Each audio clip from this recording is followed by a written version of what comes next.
We're going to learn more about revenge and how it kind of affects your brain physically. Joining us today, Father David Ross, and this is a really neat essay that you had us that we're going to talk about here from the Wall Street Journal. And I think, you know, in your line of work and for Christians, it's all about forgiveness, and that seems very important when it comes to this article. That's the ultimate notion at the end of the article. James Kimmel wrote this, not Jimmy Kimmel, the comedian, comedian, no, but James Kimmel wrote this, and he used his experiences of being a youth, a teenager, to set the stage for it. When he was a young child, well, I guess he was at least 16 years old, when he was a teenager, he lived in the country, and his parents didn't farm, but they had acreage, and they raised chickens and things like that.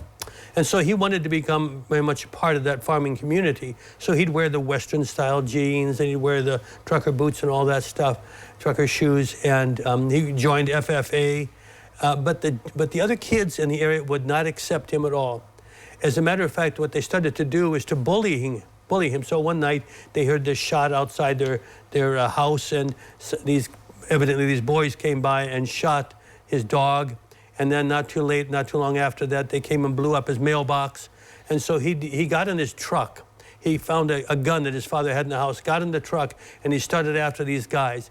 And the essay tries to relate exactly what overcame him. So to get revenge, James Kimmel decided to become a what? A lawyer. A lawyer, of all things. Yeah. He said that was the one way in which he could get revenge, not only on himself, but on other people as well. Yeah. And he had this psychological crisis and a philosophical crisis that found him contemplating suicide, as a matter of fact, as he continued to go into this. So for a couple decades, he did this until one point he began to realize there was something wrong in him. So he asked himself the question, can you become addicted to revenge? And so what he did is he stopped being a litigator, and he spent the next 2 decades trying to find out. He found out that neuroscientists, for example, were beginning to use scanning technology to find out what happens to the brain when people seek revenge. So the brain on revenge, he said, looks a lot like the brain on drugs. I thought that was interesting. It looks like a drug addict, your brain on revenge. Exactly. So, for example, he said grievances, whether they're real or imagined, appear to cue the brain to seek revenge, just in the same way that if you're an addict, a drug addict, and you see paraphernalia, for example, or you see places of drug use, that will also trigger the need to crave narcotics. So the grievances, we've all had those grievances. How many times have you driven down the street, driven down the highway? And I always say, the person going slower than you is a moron. The person that goes faster than you is an idiot, right? Right, yeah. But you're always perfect, right? Right. And so we get this sense that there's something wrong with the people around us, but never ourselves. So we have these grievances, and getting revenge, he said, or even fantasizing about it, releases this chemical, dopamine, in the brain.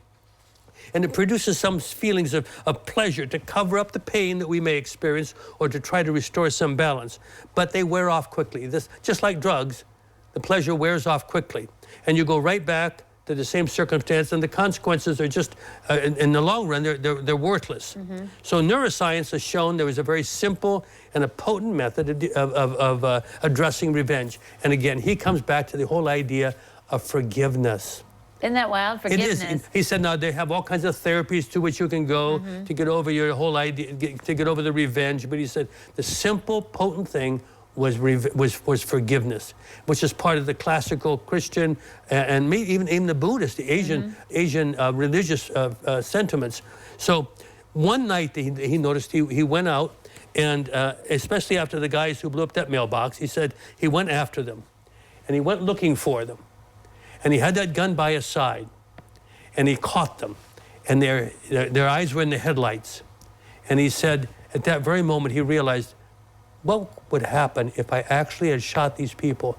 And that's when he began to realize the power of revenge. Revenge, yeah. And you can help it out and get rid of it by forgiveness. It's a hard thing. Forgiveness is a choice, though. Yeah, it's not something you just say you do, but it's a choice. Yeah, exactly. I thought it was really interesting. Thanks, Father, for bringing it up for us. Thank you. All right. Don't go away. New Edition continues in a moment.